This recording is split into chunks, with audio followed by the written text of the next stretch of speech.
वांद्र्याच्या भारतनगरमध्ये SRA कडून अनधिकृत बांधकाम पाडलं जाते, त्यावरून मोठा तणाव निर्माण झाल्याचं पाहायला मिळतंय। जेसीबीसह कारवाईसाठी आलेल्या एसआरएच्या अधिकाऱ्यांना ठाकरेंच्या शिवसेनेने विरोध केलाय। वांद्रे पूर्वच्या भारतनगरमध्ये एसआरए कडून होत असलेली कारवाई ही अदानी समूहाकडून राबवल्या जात असलेल्या प्रकल्पासाठी होते, असा थेट आरोप ठाकरेंच्या शिवसेनेकडून करण्यात आलाय। त्यामुळे अदानीच्या प्रकल्पासाठी जबरदस्तीने घरं खाली करून घरं पाडण्याचं काम केलं जात असल्याचं या ठिकाणच्या स्थानिकांचं आणि ठाकरेंच्या शिवसेनेचं म्हणणं आहे।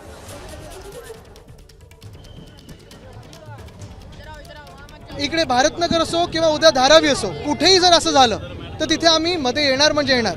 ठीक आहे, तुम्हाला पुनर्विकास करायचा असेल कोणालाही विरोध नाही, तुम्हाला विकास करायचा असेल कोणालाही विरोध नाही, स्वतः पैसे कमवायचे असतील कोणालाही विरोध नाही, पण मुंबईकरांच्या मनाला धक्का लावून, मुंबईकरांच्या हृदयाला धक्का लावून, मुंबईकरांच्या घराला धक्का लावून हे आम्ही कदापि करू देणार नाही।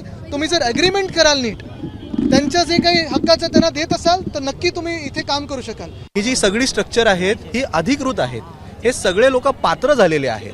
आपण विषय समजून घ्या, ही जी तुम्हाला दिसते ही 1970 पासून सेन्सस झालेली स्लम आहे। हा एक 2006 पासून अडकलेला प्रकल्प आहे। मी अजिबात असं म्हणत नाहीये की काल एखादा माणूस इकडे येऊन बसलाय त्याला पण घर द्या, अजिबात नाही। जे लोक पात्र झालेले आहेत, जे तुम्हीच सांगताय की हे सगळे पात्र आहेत, त्यांच्यासोबत करार करा, ॲग्रीमेंट करा आणि मग घरं घ्या।